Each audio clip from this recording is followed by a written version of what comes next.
What's up, everybody? Welcome to Kinda Funny Games Daily for Thursday, August 23rd, 2018. I'm one of your hosts, Greg Miller, alongside the Reverend Jared Petty. Feeling insufferably chipper today. I heard you in the other room talking about this. You just woke up in a good mood. I did. I went to bed at like 7:45 last night. I was just really tired. I woke up this morning and I woke up in a good mood. What time did you get up? Oh, I woke up at like 7. Got up. Wow, full 12 hours. Started doing some work. I had some stuff I had to write. Yeah. Got up, wrote for a couple hours, came on over here. In the lift on the way here, convinced the driver that video games are a great art form he needs to get into. He seemed legitimately excited about it. He was going to check it out, going to play some Fortnite with his nephew. Okay. That was pretty awesome. Sure. So that was really cool. Came in here. It's been a good morning. Everybody was here. Just glad to see everybody. I feel like a colibri of possibility and positivity this morning. It's a good day. I don't know. That doesn't sound like a word. Colibri, not only is it a fine hummingbird-based shooter for the Sega 32X, but also the name of a teeny tiny little gun in that game. But yeah, it just means hummingbird. So. Here's what I want to know. I've been gone a while. I'm here. I'm dusting it all off. Almost a week off the mic. You know what I mean? That should take something out of you, some people say. Yep. I love the hat. I tweeted you. I texted you, I guess. I love the hat. The hat's great. Not because it's our hat. You just look great in it. Oh, I thought appreciate it was your hat. I thought you were like, Jared, I like you with this brand. I like you wearing kind of funny stuff, of course. You know what I mean? Yeah. I've never heard of this site down here. I love this kind of funny stuff. Worlds colliding. Exactly. No, we love you. Here, why are you wearing the hat these days? Okay, because I feel like you're growing your hair out. Your hair's looking long on the side. The beard's looking very full too. This isn't a bad thing. You look great. No, I don't. No, if I take the hat off. Well, I don't mean that. I don't know what's happening today. As Tim Getty said the other day. Was this on camera? Jared, yes, on camera. He said, Jared, I'm going to be honest. Your head looks like one of my testicles right now. Now this is, I took the hat off, and he said this yesterday, and I already knew this. That's why I've been wearing the hat. Sure. I have made the classical, what we do for a living mistake of overcommitting. I have too much to get done before the end of the month. Sure. So things like, say, personal grooming have kind of gone by the wayside. You can watch it on a good kind of funny run. You'll see my hair get bigger and bigger and bigger, and then I just finally have to go get it, but I hate getting haircuts because I never have the time. Exactly, and I don't have the time. And even though it's my you think, we could just shave his head. It's not that simple. Sure. It takes more work than it looks like it does. So right now, I look awful. I have these you don't look awful. He's being rude. He's being rude. Look at these things up there. I got like antennas coming out of the top of my head. You don't look awful. I look pretty terrible. Man, I'll tell you, here's what I'll say. You don't look awful, and if Tim's testicles look like that, they look awful. That's a bad look for a testicle. What I told Tim, good look for a head, was that he just needs to get two tiny little hats and put them on his testicles, and then his testicles will look like me. There you go. That's right. What you did there. If you didn't know, ladies and gentlemen, this is Kinda Funny Games Daily. Each and every weekday on a variety of platforms, we run you through the nerdy video game news you need to know about. If you like that, be part of the show, kindafunny.com/KFGD with your questions, comments, concerns, bad PSN names, and everything else under the video game sun. Then watch us record it live on twitch.tv/kindafunnygames. If you are one of the people watching right now live on Twitch, you have a special job. Go to kindafunny.com/you're wrong and tell us what we screw up as we screw it up so we can set the record straight for everybody watching later on youtube.com/kindafunnygames and listening on podcast services around the globe. Housekeeping for you, Jared. Yes, sir. Number one, PAX is next week. PAX West up in Seattle. Kinda Funny's all over it. Greg, that's me, Jared, Andrea, and more than 20 of your favorite video game personalities are squaring off in the Kinda Funny Inner-Site Championship Saturday at 7 p.m. in the Hydra Theatre. Then Greg, Jared, Cory Barlog, and more are all talking about the perfect Superman game Friday at 3 p.m. in the Wyvern Theatre. Wyvern. No, you're pronouncing it wrong. What? I'm pronouncing it wrong? Wyvern. I don't think that's correct. Yeah? Wyvern sounds like a character on Andy Griffith. I'm just saying, you know what? PAX, get over it, because they keep using all these mythical creatures. That's going to be Greg, video games. Greg Miller, Kat Bailey, Sidney Goodman, me. Never heard of him. Yeah, it was going to be Gary Whitta, but, Gary. I'm Gary Whitta, I got things to do. I got things to do. Exactly, I can't come to PAX. Yeah, Cory Barlog's still coming, though, right? Cory Barlog's still going to be there. That's right. So we're going to talk about Here's what I'm going to say about Cory Barlog. Yeah. Everybody needs to keep their eye on him, because he's up to something.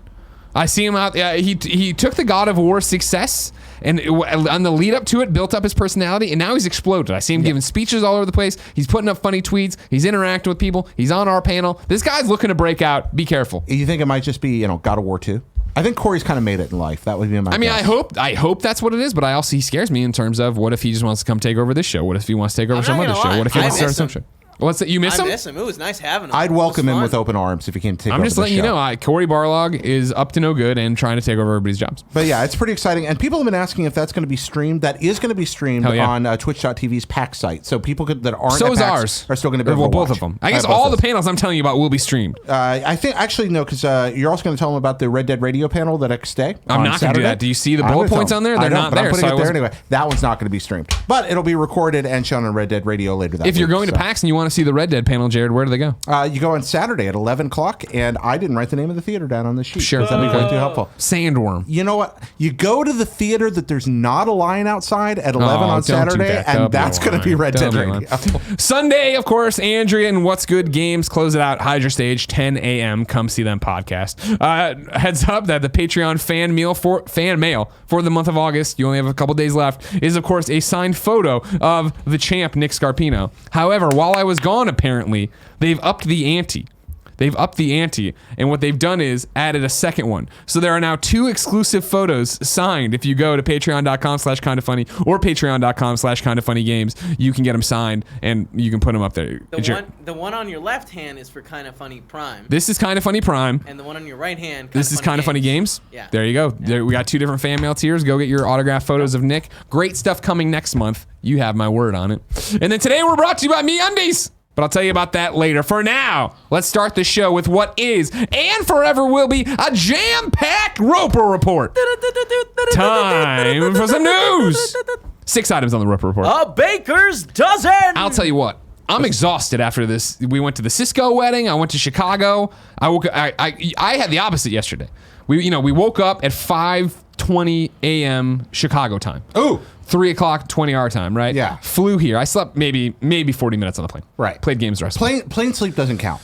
It's never restful, right? Yeah. We got here. We struggled on throughout the day. There was a brief talk of taking a nap. It never happened. And then when I finally laid my head down at like 10:30, couldn't fall asleep.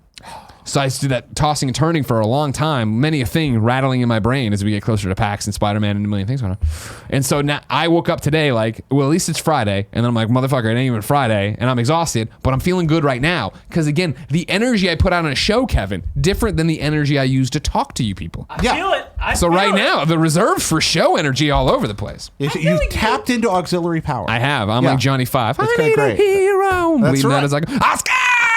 Number 1 on the Roper Report. Xbox has something maybe called Xbox All Access. I'm kicking it over to Tom Warren at The Verge, who writes, Microsoft is planning to unveil an Xbox All Access service that will bundle the company's Xbox One consoles with Xbox Live and Xbox Game Pass for a monthly fee. Codename Project Largo, Microsoft has been working towards the subscription service in recent months. Sources familiar with Microsoft's plans tell The Verge that both the Xbox One S and Xbox One X will be offered as a subscription, and that Microsoft is planning to offer its Xbox One X bundled with Xbox Live Gold and Xbox Game Pass for $34.99 per month over 24 months. The subscription will be available from Microsoft's retail stores, and the company is also working with PC makers to try and offer this bundle elsewhere. Windows Central reported on Xbox All Access today after this is Tom Warren, teased details of the new service 3 weeks ago. Microsoft will limit its Xbox All Access service to the U.S. consumers initially, but if it's successful, then it could appear in other markets in the future. Microsoft also offered a subsidized Xbox 360 bundle with Xbox Live Gold more than 6 years ago. Microsoft is also working on a new Xbox accessory codenamed Washburn. The software maker had planned to unveil the 149 accessory at Gamescom this week and accidentally teased an, quote, all-new Xbox hardware announcement before the company's plans changed. This mysterious accessory is due to launch in October, just after Microsoft's launch of Forza Horizon 4. It's not an Xbox Elite successor, but expect the company to detail its new hardware accessory soon. Jared. Yes, sir. What do you take about bundling Xbox One S or Xbox One X with Game Pass with Xbox Live Gold? I think for a lot of people, it's a great value proposition. I don't think it's something that I'm going to go for because I like owning my hardware. I'm weird that way. That is not because I think it's better to own hardware. It's just what I want. I'm a collector. I like to collect things. I like to have something be mine and be able to do with it what I want. But for a lot, we were just discussing recently on Kind of Funny. Somebody wrote in and asked about, hey, people playing next-gen consoles, last-gen consoles. Guess what? Next-gen consoles are actually really expensive. Yeah. This offers a great value proposition for a whole new audience, and I think that's fantastic. Exactly. That we're putting next-gen gaming in the hands of more people with something like this. Also, that other, Washburn.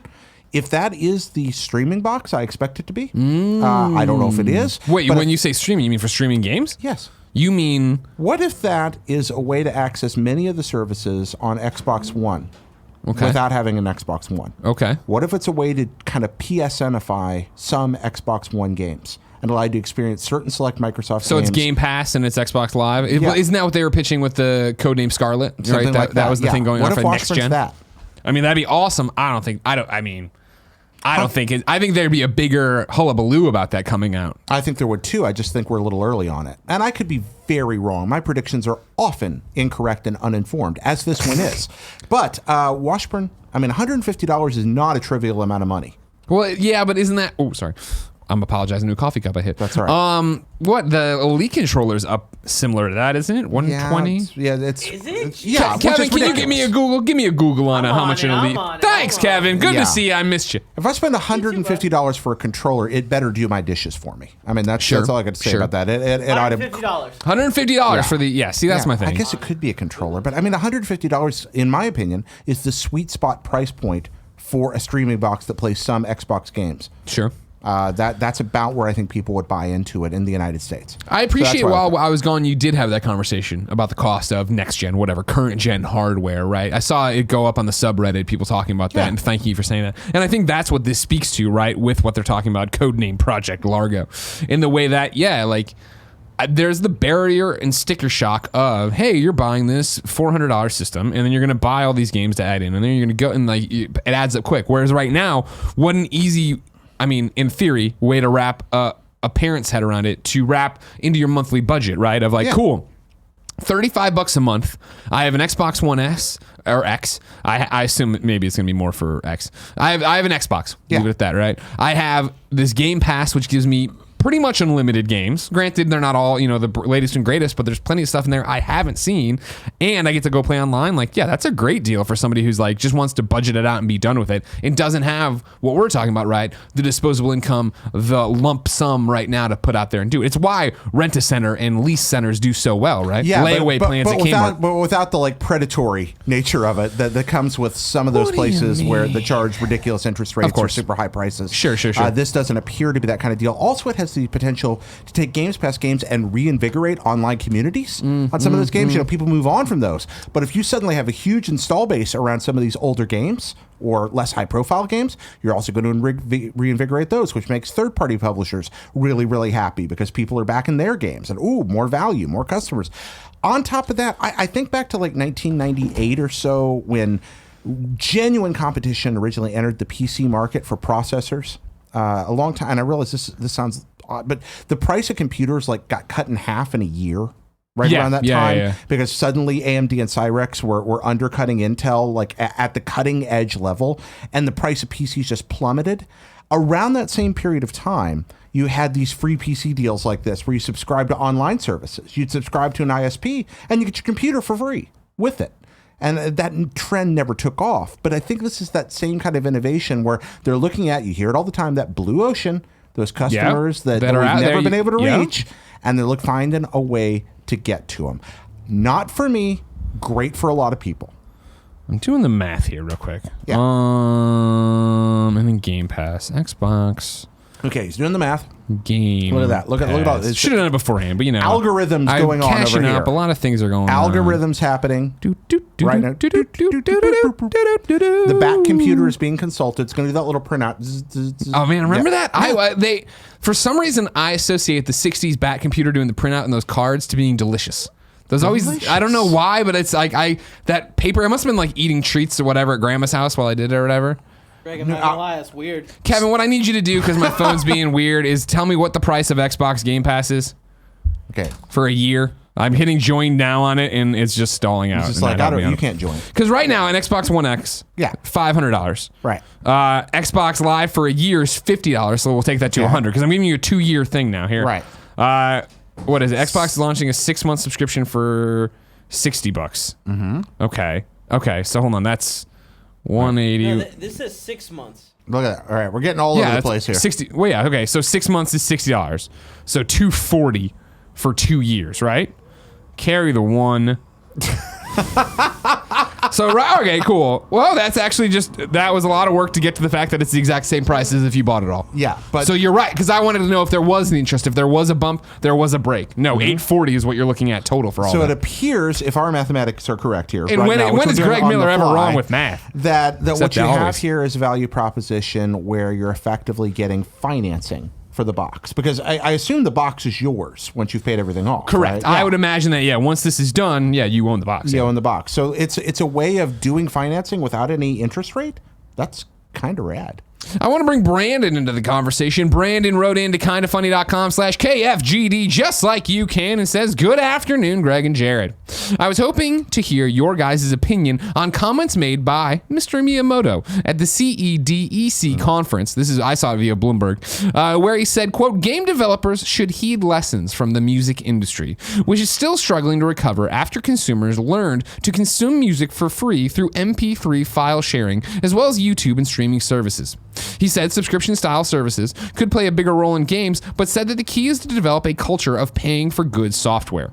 Do you think Xbox Game Pass presents a problem for developers looking to make a return on investment, or is this the inevitable future of gaming? Thanks and have a great day. Brandon from Wisconsin. P.S. Jared, I love the endless content you've been working on, and the talk on Gamescast about preserving gaming history was fascinating. Well, thank you, Brandon. That's a nice thing to say. Jared, of course, running the Gamescast for us. It's up right now, all over the place. YouTube.com/kindoffunnygames. Podcast servers around the globe about the history or preserving history of gaming. But all that away. Did you see this from the comments Mr. Miyamoto made? So I think maybe it's secret option 3, Greg. Okay.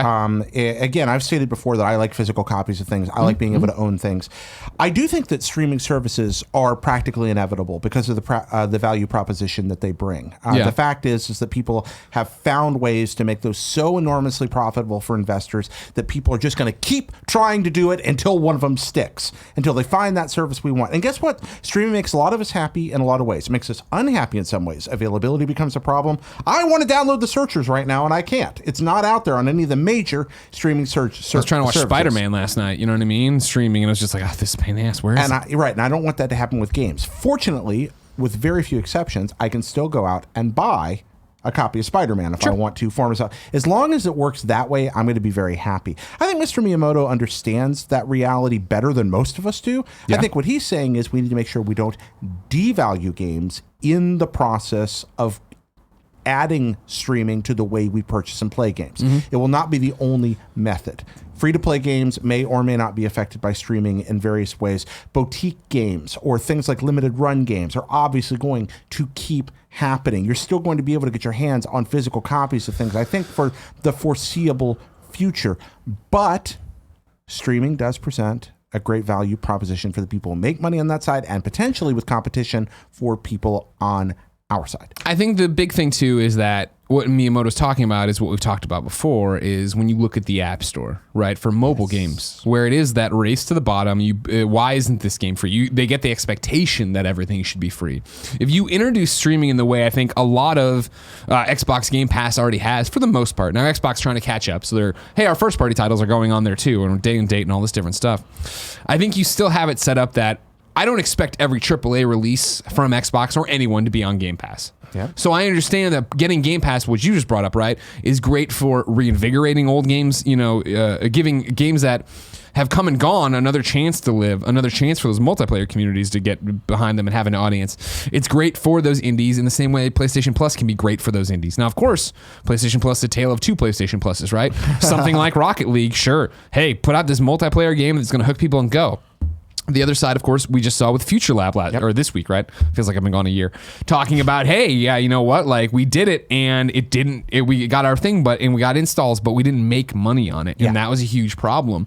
And I think it is that wrestling with those conundrums and figuring out what game works, what is the best type of game to work on a streaming service, to be there for it. Yeah, I think about what the guys that were working on Velocity mentioned, right? Sure. Yeah, it's like, hey, millions of people played this game. We can't get a sequel made because nobody actually spent money for it. Streaming maybe could help in a situation like that, maybe hurt. I don't know which.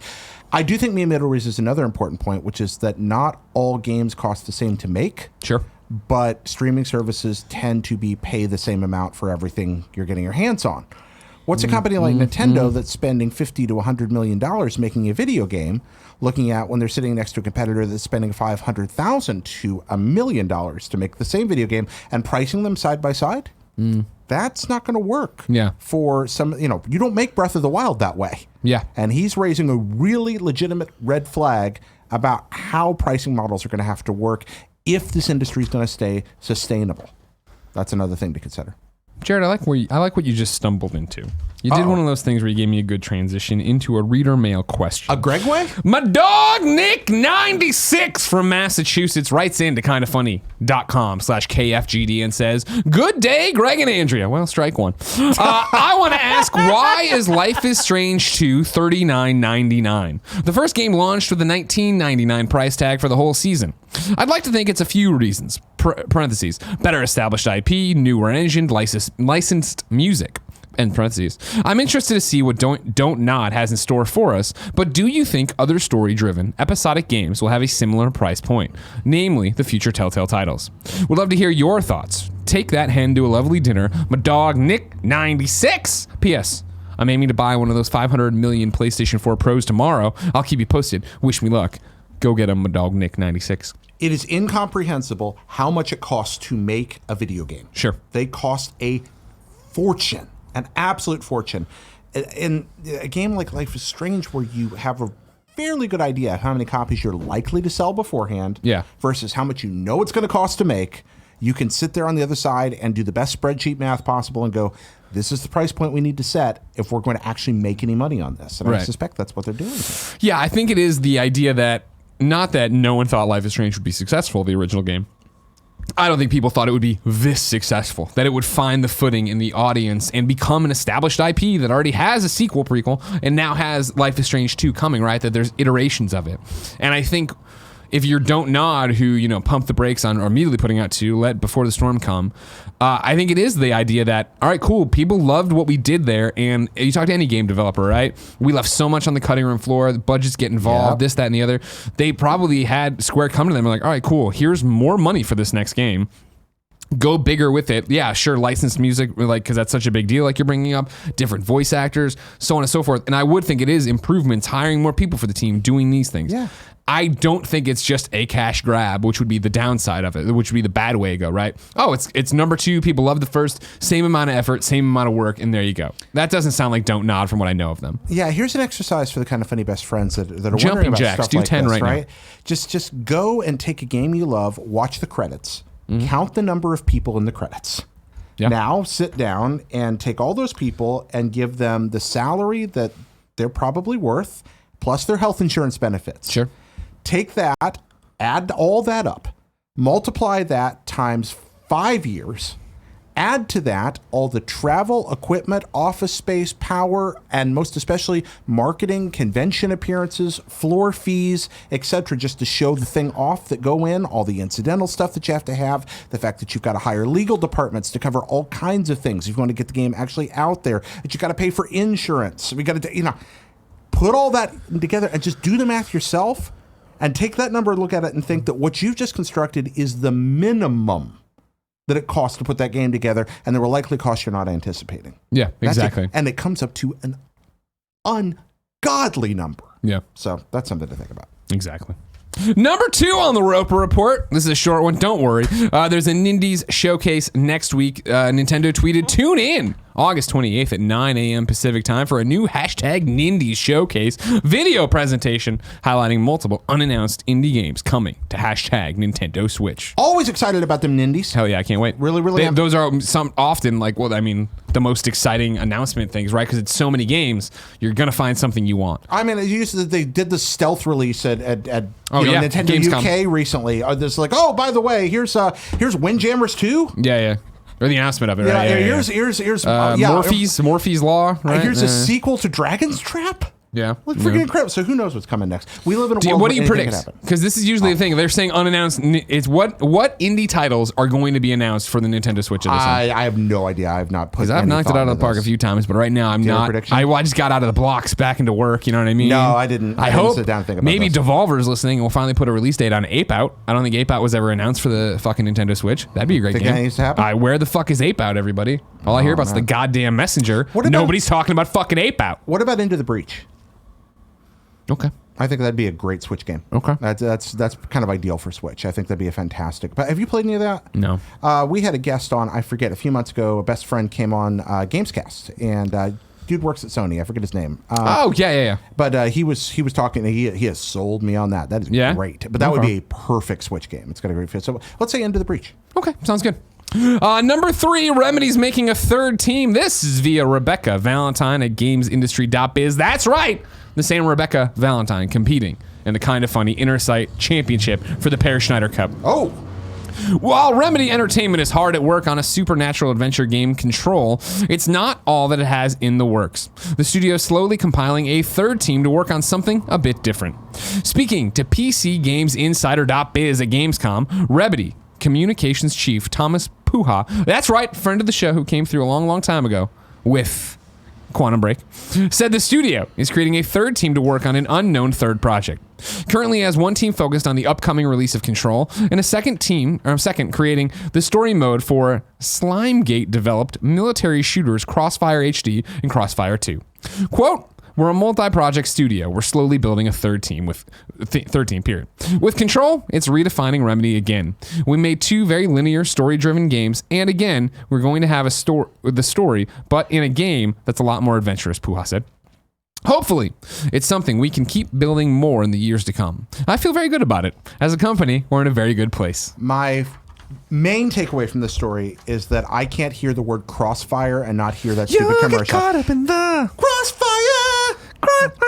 God, what a commercial. They don't make them like that anymore. You know what I mean? No, one of those children is sent spinning off into the abyss. Just dead. At the end of that commercial. Yeah, and into a living hell of space. Yeah. Yeah, it's incredible. Go get them, Remedy. I'm a big Remedy fan. I always want them to make more. Control looked awesome at E3. Excited to play more, but we'll see what happens. Absolutely. Number 4, Jared. Let's talk numbers and stuff and dates and NPD. I put 4 different little tidbits in here. Okay. Well, I put 3 and you put a big one in. Yeah. I'm going to start with the big one.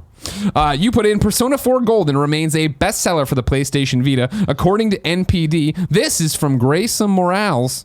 Morales? Like Miles Morales. Yeah, What am I doing? Morales. Let me try again. Grayson Morales at Twinfinite. From Big Twinfinite Money, Jared Petty. That's right. Grayson writes, the NPD group has released info on the top 10 best-selling PlayStation Vita games for the month of July in the US, in titles such as Persona 4 Golden, God of War Collection, and a strange visual novel by the name of Muv-Love Alternative continue to dominate the charts. This breakdown of sales comes from Matt Piscatella, friend of the show, a member of the NPD group, who posted the data onto his Twitter. Note that this top 10 list is based on dollar sales and not on units sold. Top 10 best-selling Vita titles for the month of July 2018. Number 1, Muv-Love Alternative. Number 2, Psychedelica of the Ashen Hawk. Number 3, God damn it. That's my band. Yeah, I'm sure it is. God of War Collection. Number 4, Minecraft. Number 5, Code Realize Future Blessings. Number 6, Persona 4 Golden. Number 7, Digimon Story Cyber Sleuth Hacker's Memory. Number 8, Jak and Daxter Collection. Number 9, Call of Duty Black Ops Declassified. Why the fuck are you doing that? And number 10, 7 Scarlet.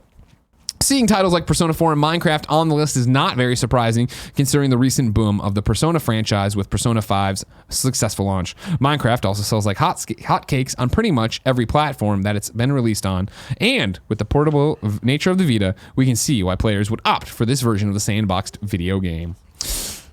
My friend, Yeah. when can we get Persona 4 Golden on the Switch where it belongs? One of the best JRPGs of all time. Agreed.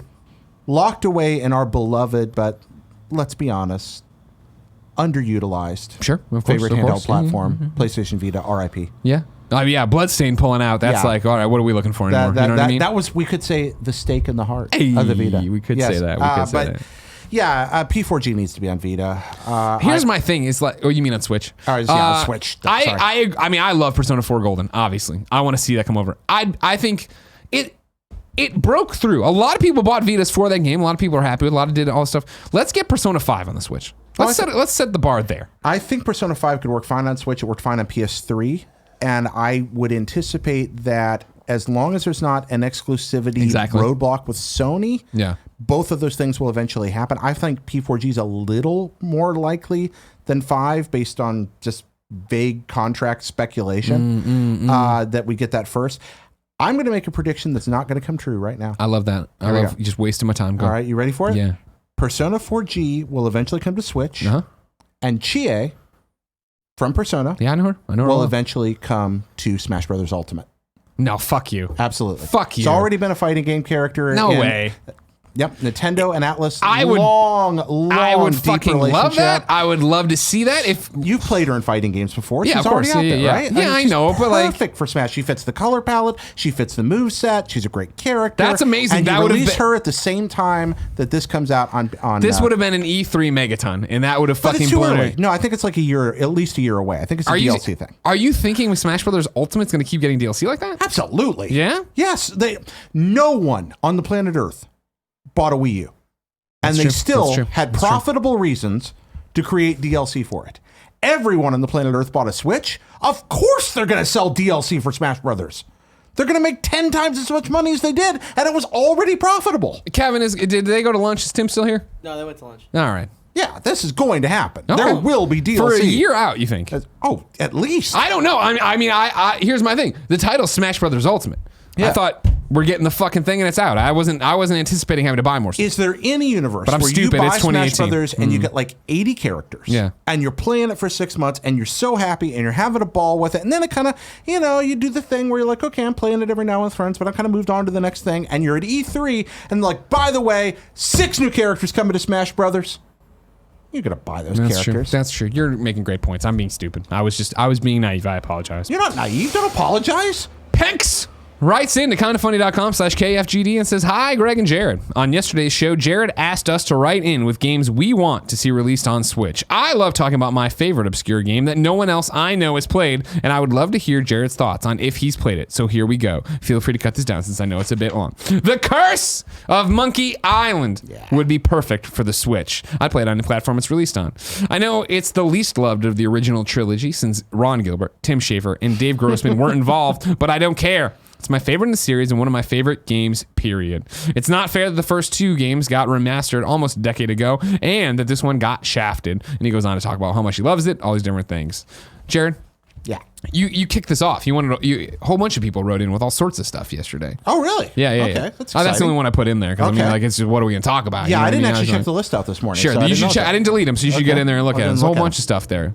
What's the one that was on the top of tip of your tongue that needs to come to Switch? So, oh my gosh, we're talking just obscure stuff. I mean, you posed the question. What did you want to see released for Switch? I mean, there's I think P4G is like but that's not really obscure. That wasn't what he said. Yeah, P4G is almost certainly where I would go with that question. But if I'm going to reach back in time for other things, now that we're getting Valkyria Chronicles, see, that's my thing. I would have said Valkyria, but now Valkyria's coming. So who the fuck cares? Okay, so I mentioned this someplace else, but Choo Choo Rocket.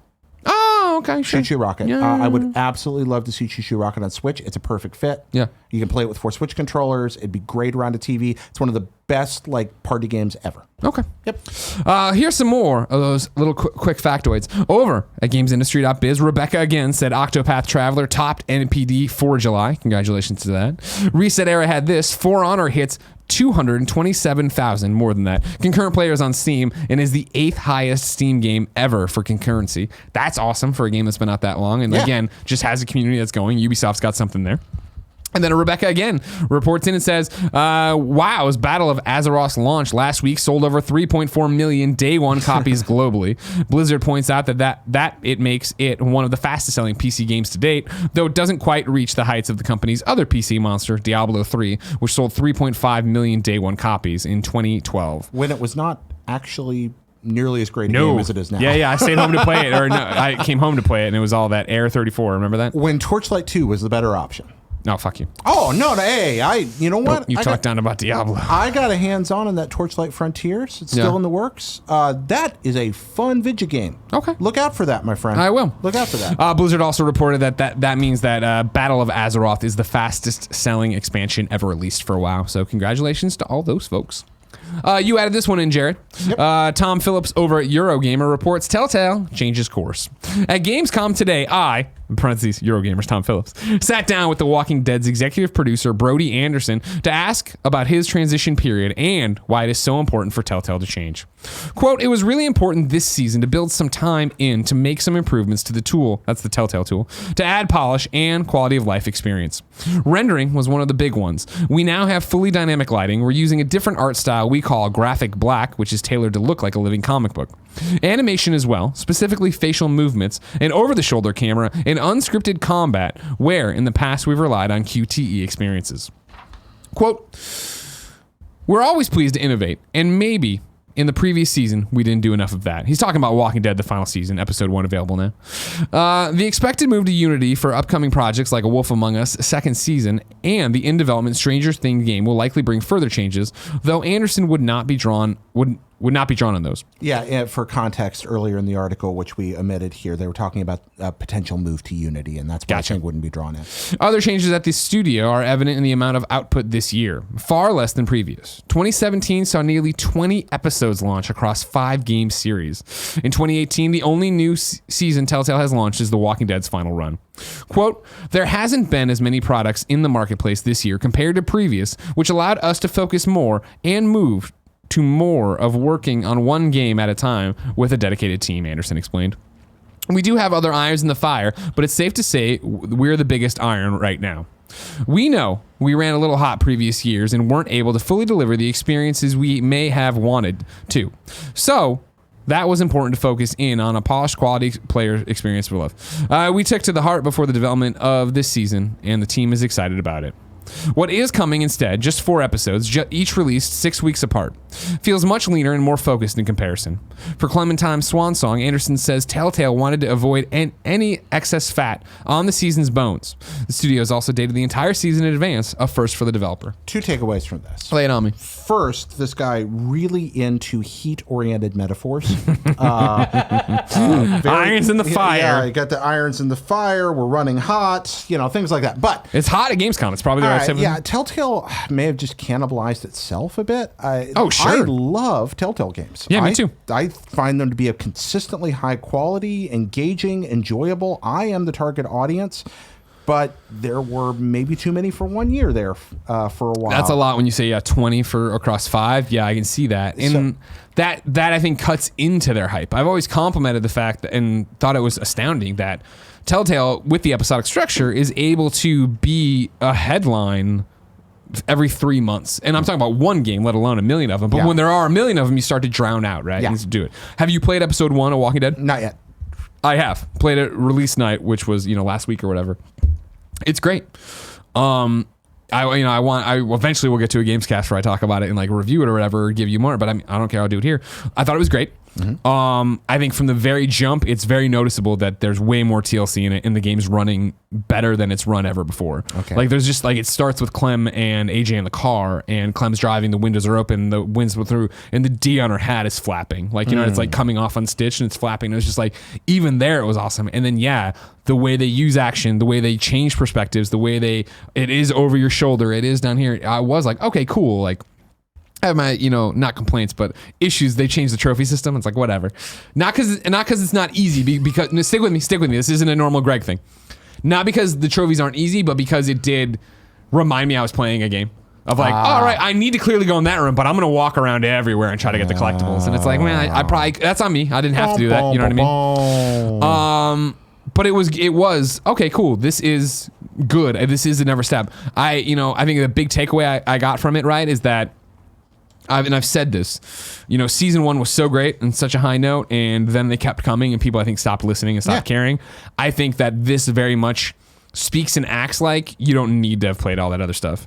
Like, you get a summation in the very beginning from Clem that kind of like, for me, it went through my choices and like talked about what happened. And it's very season 1 heavy. And then a couple little things about season 2. Oh, by the way, all that other stuff happened too, but we know you didn't play that. And so as a longtime fan and somebody who did play everything, it's like you have a conversation catching up these new people on who you are or whatever.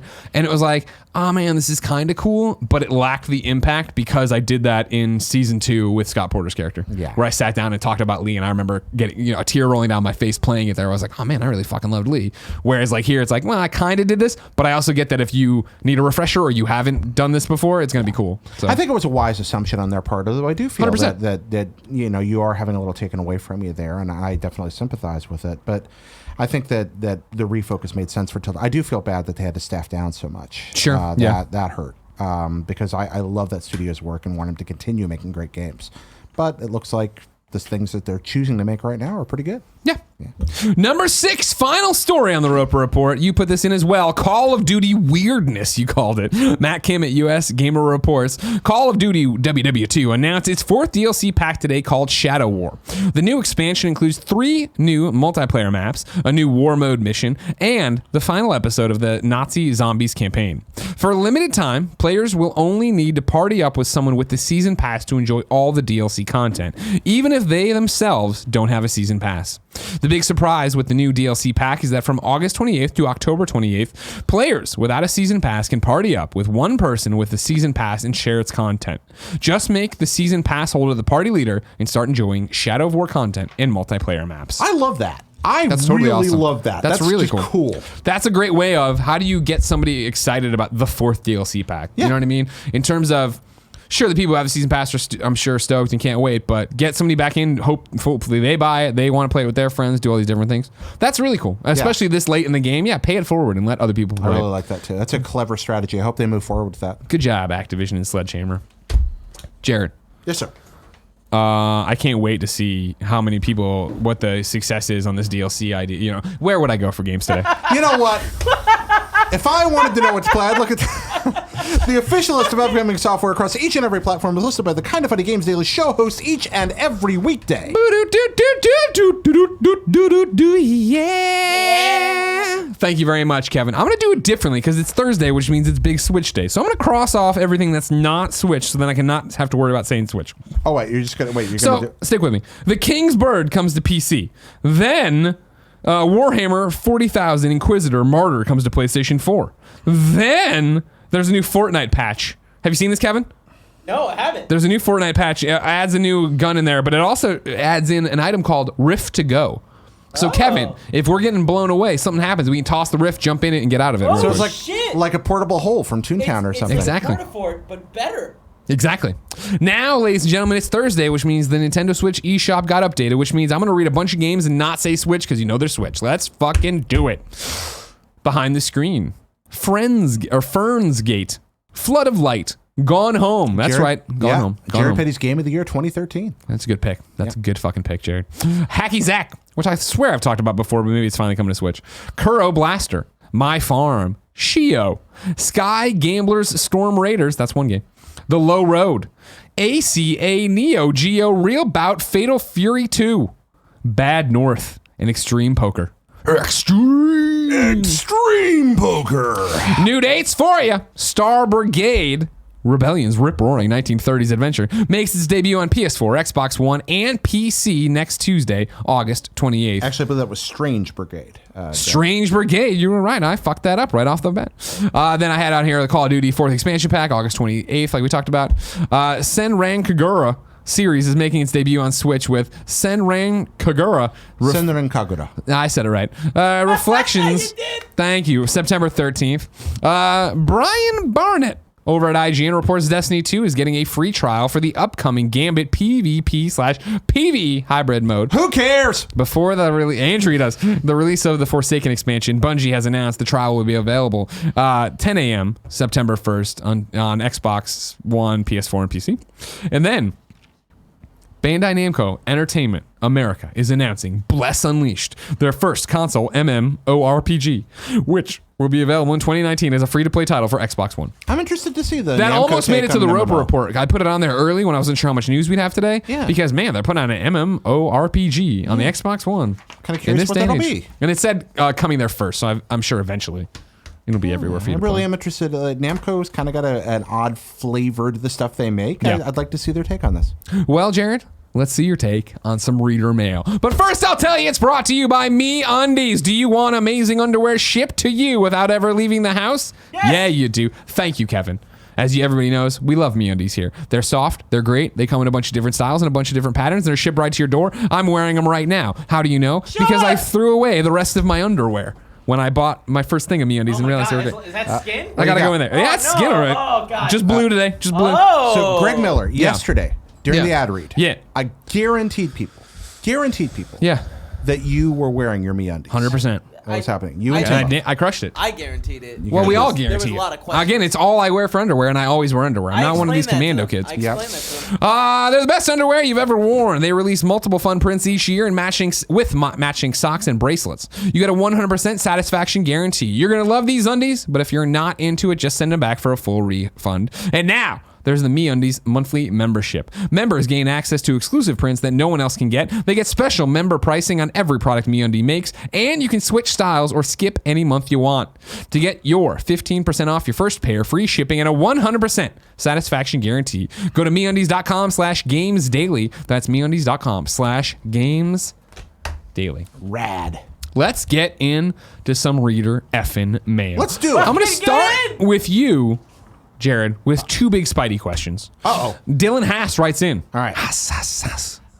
To kindafunny.com/KFGD and says, "Hi, friends. Do you think that Insomniac's Spider-Man is being over-marketed? I'm still extremely excited for it, but I can't help but think that they are going a little overboard with the number of trailers they've released / what they've shown in them. Should they have shown the Sanctum Sanctorum, whatever the fuck they call Doctor Strange's house, and Avengers Tower before release, or would it have been way cooler just to let players stumble upon them for themselves? Should they have revealed Kingpin as the game's first big boss, or would that have been more of a fun surprise? I personally feel like they should stop releasing trailers at this point and just let us wait to see more once we actually get to the game in 2 weeks. Because aren't we already sufficiently pumped for this thing? Insomniac, y'all need to chill. Love the show. Keep up the great work." All right, so what I got to say there is Insomniac and honestly Sony, who are probably really handling all of the marketing on this thing. Yeah. In their opinion, you cannot possibly be too pumped for this game. Right. This is Spider-Man. But can you show too much of this game? Can you show too much? You could, but you haven't. Here- They have shown us tiny things in a vast, immense. Oh, Kevin's got his hand up here. Oh, I'm sorry, Kevin Coelho from the Kinda Funny Press Pool. I've been like radio silent, so all of this was new information to me. Yeah. Sucks. But I mean, whatever. Here's my thing, and he saw. You could have done what I did, and I'm sure that for some people there, you should have. But if you were on blackout, I guess you should have known. It's all public stuff that Here's what I'll tell you right now. Yeah. I've been on blackout for Spider-Man outside of the demos I've taken, outside of I didn't even read the Game Informer stuff, right? So of course I'd heard the Kingpin stuff in the beginning. Oh, I hosted the Marvel Games panel and all this different stuff. I've seen different things.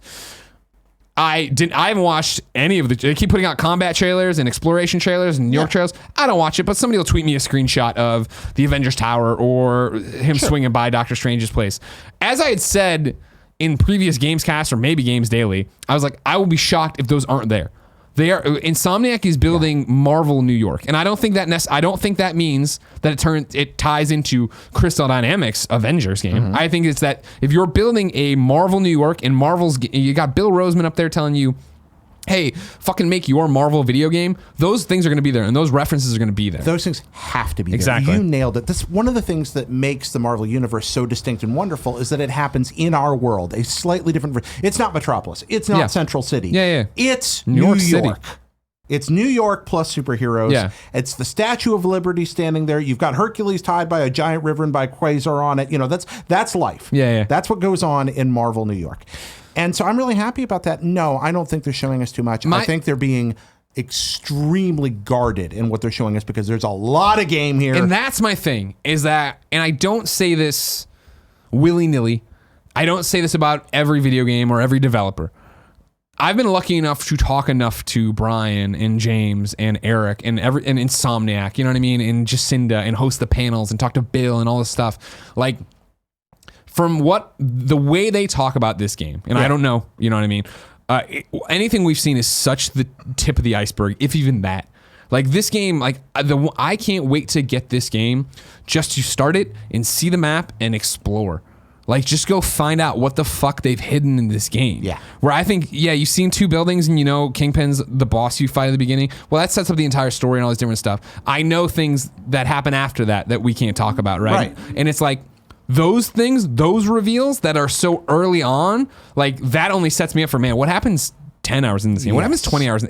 How long is this game? How big? This game strikes me as just being fucking huge, and I can't wait to have it and shut everything off in my life and just play it and just get lost in this world. And I think I understand what you're saying. Again, I'm not watching it, and I don't like the screen. Like, they'll put a new costume in there, and like, okay, sure, I won't say it. I assume that costume would be there. I didn't want to see it though, but I didn't see it in action. I just saw screenshots. Somebody tweeted me. It's like, whatever. I'm gonna be fine. I don't care. Before we move on to the next reader mail, I saw you give a little smile. I mentioned Hercules being tied to the Statue of Liberty by Quasar in a big ribbon. Yeah. Do you remember that issue of Thor? Is that no, why you're I remember the reference, but I never read the issue. All right, yeah. I bought that issue when it was new. I love that. God, Kyle writes in and says, hey, my favorite chicken lovers.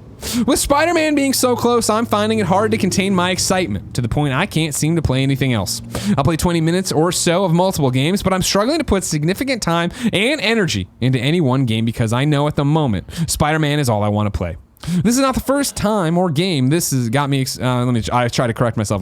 This is not the first game to get me excited enough that I struggle to commit to any other games, regardless of when it was released. Have you ever struggled to put time and energy into a game because you're excited for an unreleased game? And if so, what did you do to keep motivated before that game's release? Thanks. Keep swinging that chicken style. I cannot identify with that emotion or experience. That has not occurred to me before. Oh, wow. I've never had that. I always find something I want to play. There are times I don't want to play games, but it has nothing to do with another game coming out. It'll be for other reasons. My advice, if it's worth anything in that context, not completely understanding your experience, is, just go grab Geo Wars or something you can play for 20 minutes since then and play that until Spider-Man comes out. No, this happens to me a lot. And really? I think it was more prevalent before entering the industry because obviously you have to play stuff. I have to be current. I have to be doing different things, or I have a review to do, or did. This would happen to me all the time because I get in the mood for a game. And the thing I would say is, I know it sounds crazy, but I mean, don't play anything. Do something else. Read a comic, read a book, watch a TV show, watch a movie. Like, I feel like forcing it then would give you a shitty impression of whatever game you're playing. Okay. And, you know what I mean? And that's the thing that's wise.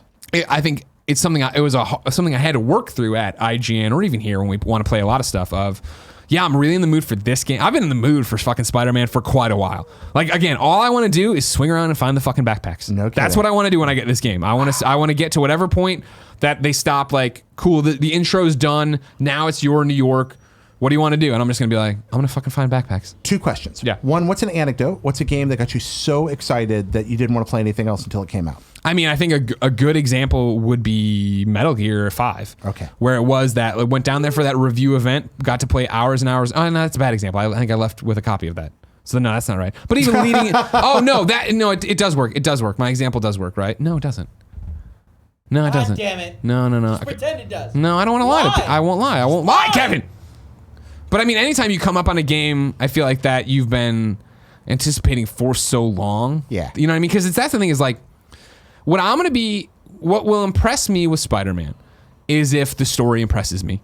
And I don't mean that because I don't believe in them. Right. It's just like, I'm more excited to explore New York and do what are the side missions and what are the costumes and what are the backpacks, and is it going to be like how Horizon was, where I was like, holy fucking shit, I'm really enjoying this main side. I usually would go do all the side stuff, but now I need to see what happens next.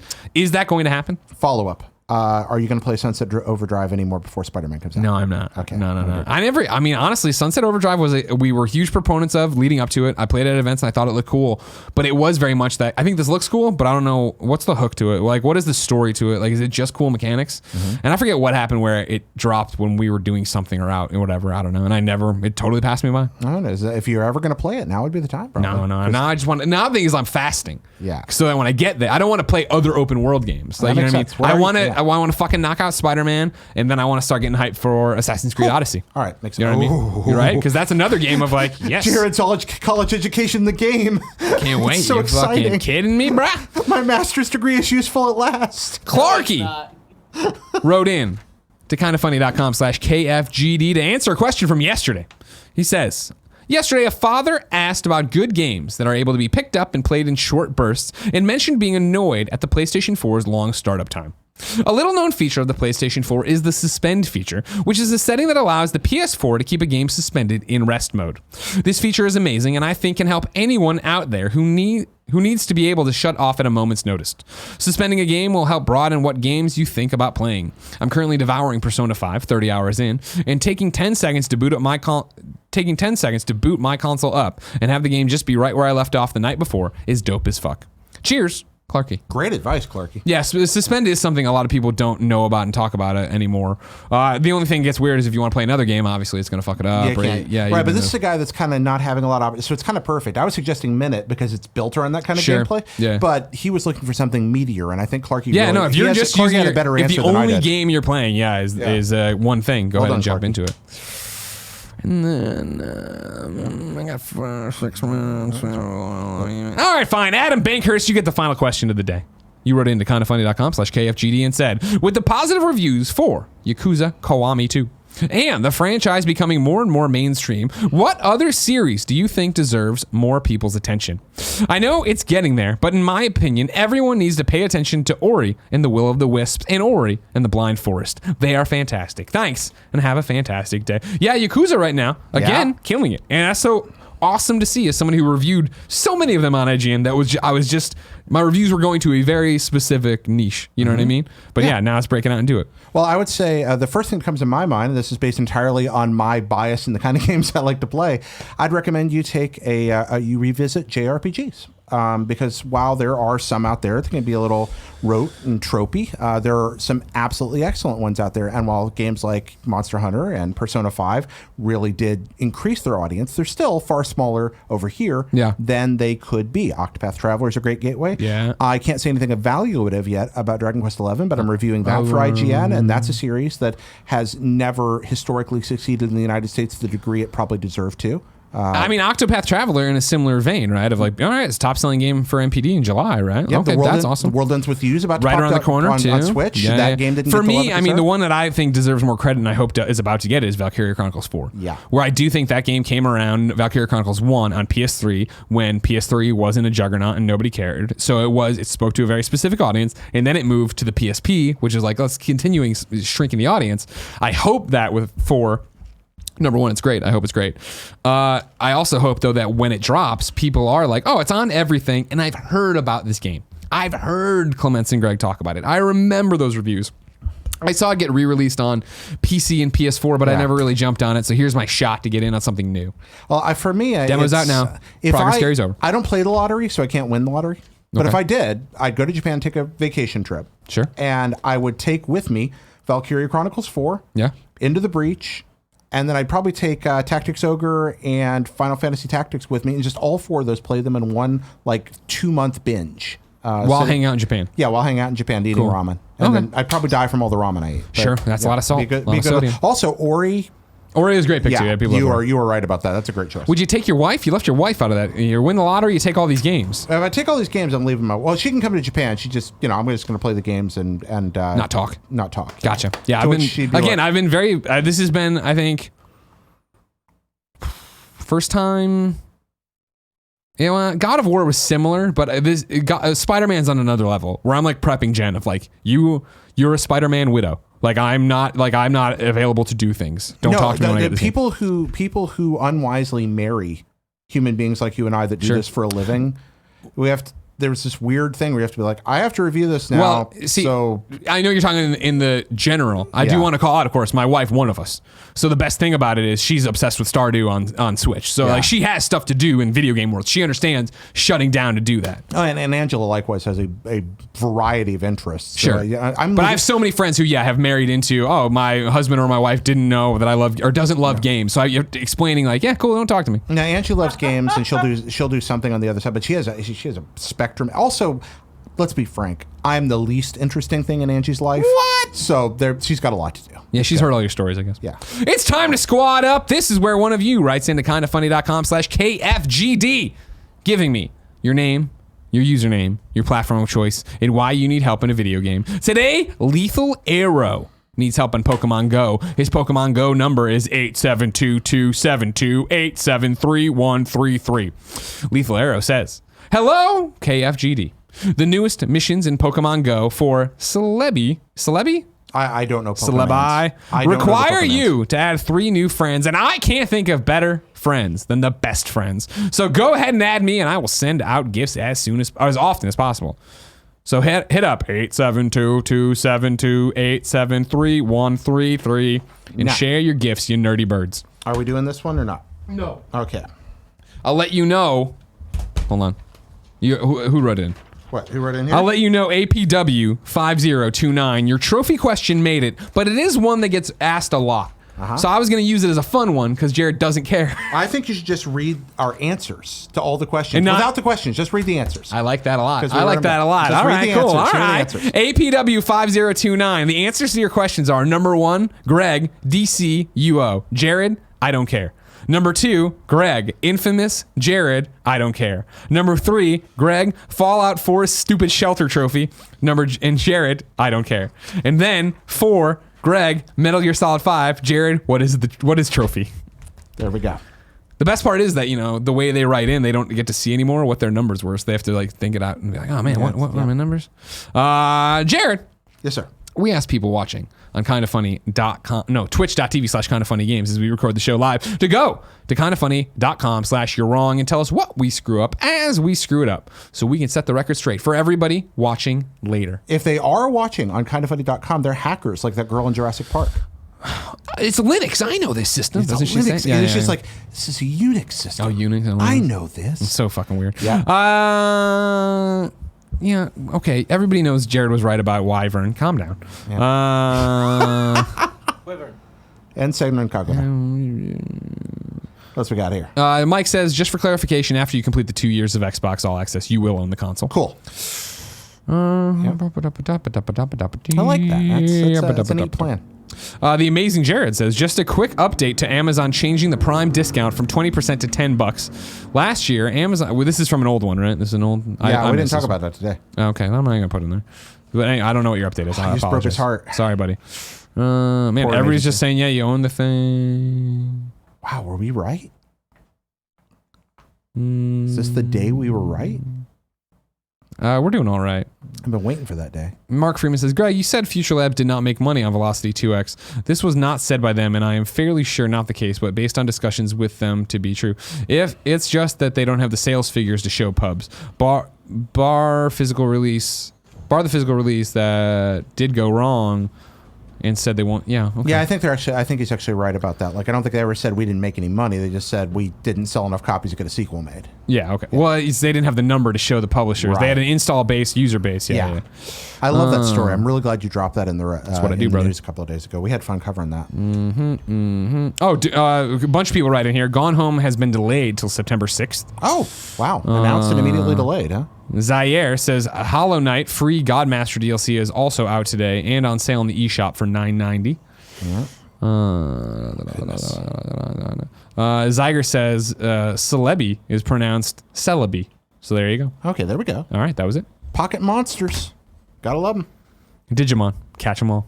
If you didn't know, ladies and gentlemen, this has been Kind of Funny Games Daily. Each and every weekday on a variety of platforms, we run you through the nerdy video game news you need to know about. If you like that, be part of the show. kindoffunny.com/KFGD with your questions, comments, concerns, bad PSN names, and everything else under the video game sun. Then watch it on a variety of platforms. You can see it live, twitch.tv/kindoffunnygames. You can watch it later on youtube.com/kindoffunnygames. And you can listen on podcast services around the globe. Woohoo! Tomorrow, Andrea Renee joins me to close out the week. Until then, it's been our pleasure to serve you.